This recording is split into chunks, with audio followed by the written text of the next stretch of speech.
महानुभावों, आज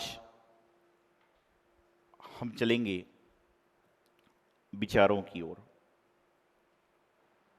उसके पहले आपसे कुछ बात समझता हूं, समझाने का प्रयास करता हूं।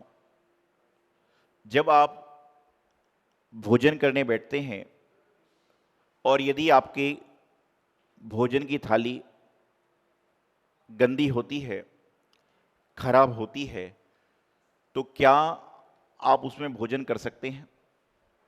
आप जब भोजन करने बैठते हैं, जब आपकी भोजन की थाली गंदी होती है, खराब होती है, तो क्या आप उसमें भोजन कर सकते हैं? तो मैं समझता हूं नहीं कर सकते हैं। आप पानी पीने का गिलास लेते हैं और उस गिलास में यदि गंदगी पड़ी हो तो क्या आप पानी पी सकते हैं? तो शायद नहीं पी सकते हैं।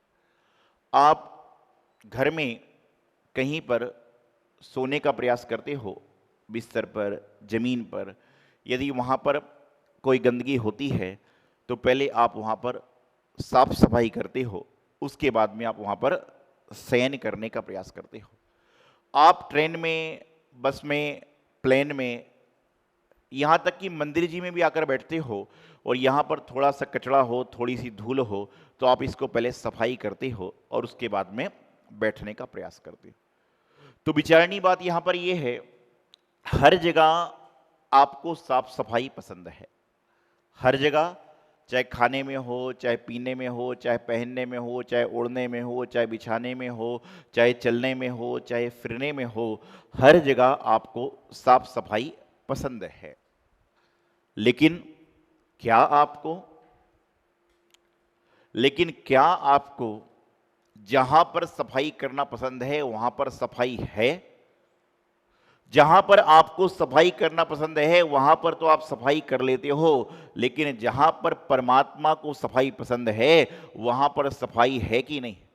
जिस प्रकार से आप भोजन उसी थाली में करते हो जहां पर स्वच्छता होती है, पानी आप उसी ग्लास में पीते हो जो स्वच्छ ग्लास होता है, आप बैठते वहां पर हो जहां पर साफ सफाई होती है, तो उसी प्रकार से आप विचार करिए कि परमात्मा कहां पर आकर बैठेंगे, गुरु आकर कहां पर बैठेंगे, जिनवाणी कहां पर आकर बैठेंगी? तो आचार्यों ने कहा, जिसका मन, जिसका विचार, जिसका दिमाग एकदम साफ होगा वहीं पर परमात्मा, गुरु का और जिनवाणी का वास होगा।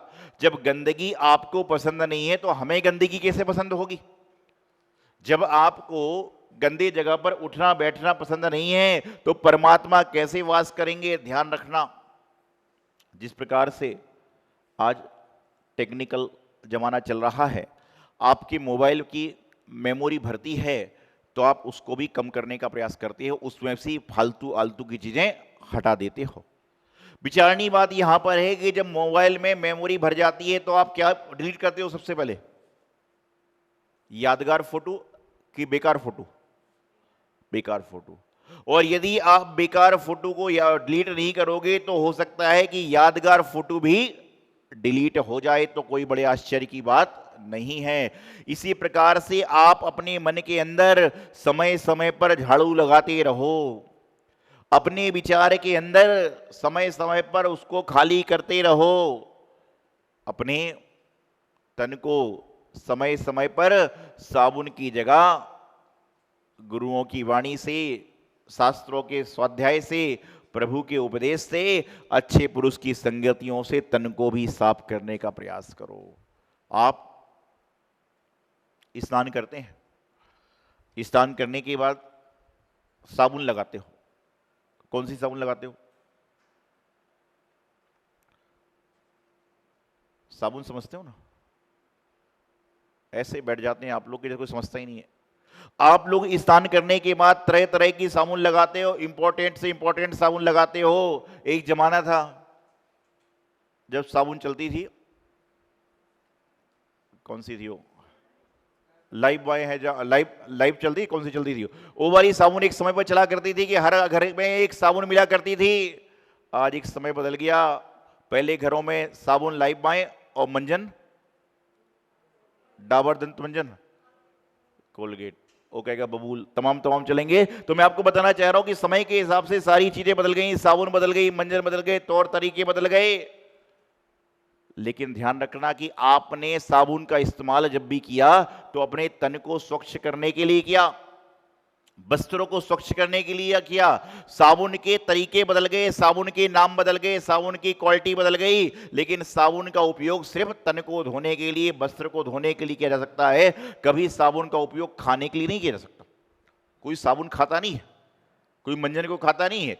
उसी प्रकार से जब आप तरह तरह की साबुनों से अपने तन को तो स्वच्छ कर लेते हो, लेकिन आपके पास में क्या ऐसी साबुन है जिससे आप अंतरंग के तन को भी स्वच्छ कर लो, अंतरंग के परिणाम को भी स्वच्छ कर लो।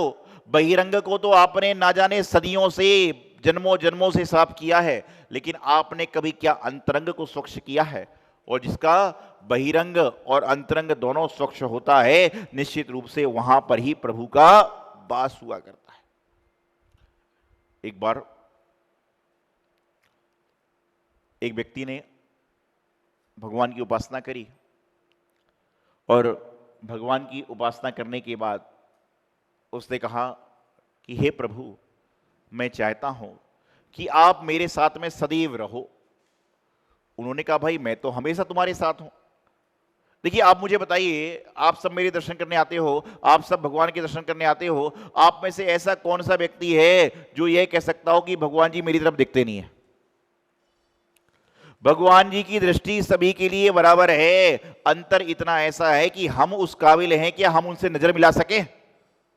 उनकी दृष्टि बराबर है, पानी सबके लिए बराबर बरसता है, लेकिन आपकी योग्यता, आपकी पात्रता होना चाहिए। यदि आपके अंदर योग्यता है, आपके अंदर पात्रता है, तो आप बड़ी टंकी भर लोगे, और योग्यता नहीं है तो उल्टा ग्लास रख लोगे तो कुछ भी नहीं भर पाएगा। तो परमात्मा जो होते हैं वह किसी के लिए विशेष नहीं देखते, वह सभी के लिए विशेष से सामान्य देखते हैं। उनकी नजरों में सारे लोग बराबर हैं।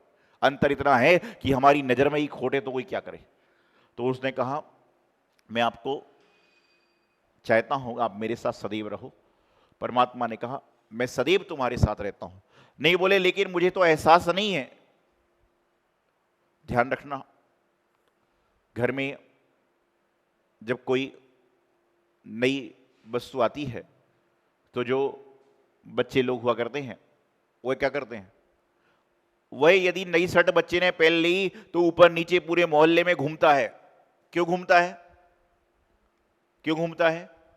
कि लोग उससे पूछ लें कि तूने नई शर्ट कब खरीदी या कहां से खरीदी। कारण होता ना। तो परमात्मा ने कहा मैं तुम्हारे साथ सदैव हूं, लेकिन मुझे तो दिखता ही नहीं।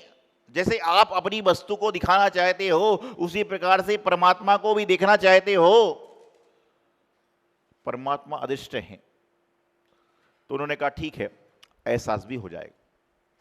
अगले दिन वह समुद्र के किनारे चल रहा था। जब वह चल रहा था तो वह देखता है कि चार चार पैर के निशान हो रहे थे। रेत होती है तो रेत पे पैरों के निशान हो जाया करते हैं। चार चार पैरों के निशान हो रहे थे। बड़ा प्रसन्न हुआ कि दो पैर मेरे हैं और दो परमात्मा के हैं। वह आगे गया, और आगे जाके जब वापस लौट रहा था उस समय समुद्र की लहरें आ गई, समुद्र में उफान आ गया। तो उस समय समुद्र की जब उफान आ गई, उस समय देखता है कि पैर के निशान दो दो रह गए। उसने मन में विकल्प कहा, हे परमात्मा, हे भगवान, हे गुरु, हे जिनवाणी मां, क्या संसार में स्थिति विकट है? क्या आपके यहां भी विकट है? देखिए स्थिति कितनी भी विकट हो, लेकिन जो देव शास्त्र गुरु के निकट है उसकी विकट स्थिति सारी समाप्त हो जाएगी। विकट स्थिति कितनी हो, समस्याएं कितनी भी हो, लेकिन आप यदि अच्छे लोगों के निकट हो तो सारी स्थिति आपकी सिमट जाएगी। बोले क्या हुआ? बोले मैंने आपसे निवेदन किया था, मैंने आपसे भावना भाई थी कि आप सदैव मेरे साथ रहना। आप तो बोले मैं तो सदैव साथ में हूं। बोले लेकिन जब मैं जा रहा था, जब तो मैंने देखा कि आपके साथ साथ में मेरे चार दो दो पैर चल रहे थे, चार चार पैर चल रहे थे, लेकिन जब मैं लौट के आया तो मेरे को तो सिर्फ दो पैर मेरे दिखे। परमात्मा ने कहा यही तो तुम्हारी भूल है, यही हम सब अज्ञानियों की भूल होती है, यही सभी संसारी जीवों की भूल होती है। सुख में तो हम सोचते हैं कि जो मिल रहा है वह हमारे कारण मिल रहा है, लेकिन ध्यान रखना, परमात्मा ने जवाब दिया। उन्होंने कहा कि जो दो पैर लौटते में दिख रहे थे वह दो पैर तेरे नहीं थे, वह दो पैर मेरे थे। तो बोले मेरे पैर कहाँ गए? बोले मैंने तो तुझे गोद में उठा रखा था कि कहीं बहर में बह ना जाए, लहर में बह ना जाए, इसलिए मैंने तुझे गोद में उठा रखा था। तो ध्यान रखना कि सुख में आपके सामने सारी दुनिया होती है, लेकिन दुख में आपके सामने परमात्मा ही होते हैं। लेकिन अंतर इतना है कि वह परमात्मा का वास कहाँ होगा? जब मन स्वच्छ होगा, विचार स्वच्छ होगा, क्योंकि एक बार में एक वस्तु आपके पास रह सकती है, या तो आप बुराई को रख लो या अच्छाई को रख लो, आप मीठे को रख लो, नमकीन को रख लो, आप पानी को ग्लास में भर लो, दूध को ग्लास में भर लो, शरबत को ग्लास में भर लो, एक समय में एक चीज आपके पास में रह सकती है। अब आपको यह सोचना है, आपको यह समझना है कि मुझे अपने पास कौन सी वस्तु रखना है। तो आज आपको विचार करना है कि सफाई करना है। जिस प्रकार से आप खाने को साफ पसंद करते हो, जिस प्रकार से आप पीने को साफ पीना पसंद करते हो, पानी को, जिस प्रकार से आप कपड़ों को साफ पहनना पसंद करते हो, जिस प्रकार से आप घर को स्वच्छ रखना पसंद करते हो, उसी प्रकार से अपने मन मस्तिष्क को स्वच्छ रखना का प्रारंभ करो। अपने मन मस्तिष्क को स्वच्छ रखो, और जिस दिन आपका मन मस्तिष्क स्वच्छ हो जाएगा उस दिन आपके जीवन की सारी समस्याओं का समाधान हो जाएगा। आज हमारा मन स्थिरता को पा ही नहीं पा रहा है। कुछ लोग इस तरह के होते हैं कि वो बैठ के सभा में ताली बजाते हैं, उनसे पूछा जाए कि ताली क्यों बजा रहे हो, उससे पूछा जाए कि ताली क्यों बजा रहे हो, तो सच्चे मन से आदमी जो बोलता है वो एक बोलता कि भाई मेरा पड़ोसी ताली बजा रहा है इसलिए मैं ताली बजा रहा हूं। कई लोग जब किसी के यहाँ पे मृत्यु हो जाती है वहां पर जाकर रोते हैं, ऐसे जोर जोर से रोते हैं, ऐसे जोर जोर से रोते हैं, ऐसे जोर जोर से रोते हैं कि सारे संसार का दुख उसको ही हो गया। और बाहर निकल के कहते हैं ये तो चला गया, मेरे 50 लाख मार गया। वहां पर रो रहा है, चिल्ला रहा है, सब कुछ कर रहा है, बाहर आके गाड़ी में बैठकर कहता है ये चल पड़ा, मेरे 50 लाख का तो नुकसान कर गया। अरे भाई ये क्या है? रोने में रोने लग जाते हो, हंसने में हंसने लग जाते हो। आप कठपुतली हो क्या? आपका भी तो कोई अस्तित्व है, आपकी भी तो कोई मन की इच्छाएं हैं, आपकी भी तो कोई मन की भावनाएं हैं, लेकिन कब बनेंगी? कि जब आपका मन स्वच्छ होगा, मन साफ होगा, विचार स्वच्छ होगा, तन साफ होगा। तन तो आप साफ कर लेते हो साबुन लगा लगा के, दांतों को साफ कर लेते हो पेस्ट मंजन लगा लगा के, लेकिन आप कभी अपने अंतरंग को स्वच्छ करने का प्रयास करो, अपने विचारों को स्वच्छ करो। क्योंकि संसार में सबसे ज्यादा यदि समस्या होती है तो वह अपने विचारों के कारण होती है। आपको मैं कह दूं कि कल मंदिर में आना है और आपको मंदिर में बैठने के बाद घर के बारे में बिल्कुल विचार नहीं करना है। आज तक आपने जिंदगी में यहां बैठकर घर के बारे में विचार नहीं किया होगा, लेकिन कल जैसे ही मंदिर में आओगे, अरे शक्कर ही नहीं है घर में, थोड़ी देर बाद विचार आएगा, अरे आज तो मैं सामान निकालना भूल गया। थोड़ी मतलब आपको कह दिया जाए कि विचार मत करना तो आपका विचार ज्यादा जाएगा। आपसे समिति वाले कह दें कि कल आप लोग मंदिर आओगे तो सामने पार्क की तरफ जो बैनर लगा हुआ है उसको मत देखना। जिस आदमी ने अपने जिंदगी में कभी पार्क की तरफ नहीं देखा वह बार बार कैसे देखता पता आपको? ऐसा ऐसे कर करके देखे। जो ऐसे हाथ लगा लगा के चलते हैं वह बार बार देख रहा है, बार बार देख रहा है। क्यों? क्योंकि मना कर दिया कि ऐसा काम मत करना। इस संसार की स्थिति है कि जिसको जितना आप मना करोगे वह उतना ही बढ़ेगा। मैं कहूंगा विचार को कंट्रोल कर लो, आपका विचार कंट्रोल की दुकान हो जाएगा। मैं कहता हूं कि अपने विचारों को कंट्रोल कर लो। आपका विचार जो है वो एक कंट्रोल की दुकान हो जाएगा। जैसे कंट्रोल की दुकान होती है, उसमें कितना माल रहता है, लाइन लगा के लोग खड़े रहते हैं। तो यहां पर कह दिया गया कि विचार को सीमित कर लो, विचार को नियंत्रित कर लो, लेकिन विचार और भाग रहे हैं और भाग रहे हैं और भाग रहे हैं। तो ध्यान रखना, जब तक आपके मन का विचार एकाग्र नहीं होगा, और मन का विचार कब होगा कि जब आपके विचारों में सफाई होगी, आपके मन मस्तिष्क में सफाई। अरे झाड़ू पूरी दुनिया में ना जाने कितने बार लगवाई होगी, कई बार लगाई भी होगी, लेकिन अपने मन में तो झाड़ू लगाओ। एक बार 24 घंटे में प्रत्येक व्यक्ति को अपने मन में भी झाड़ू लगाना चाहिए, अपने विचारों को भी झाड़ू लगाना चाहिए, अपनी काया को भी झाड़ू लगाना चाहिए। अर्थात ये नहीं, मैंने एक दिन प्रवचन में कह दिया कि सभी लोगों को अपना दिमाग ठंडा रखना चाहिए। एक आदमी उठा सुबह, फ्रिज में से बर्फ निकाला और घिसने लग गया सिर पे जोर जोर से। बोले क्या कर रहे हो?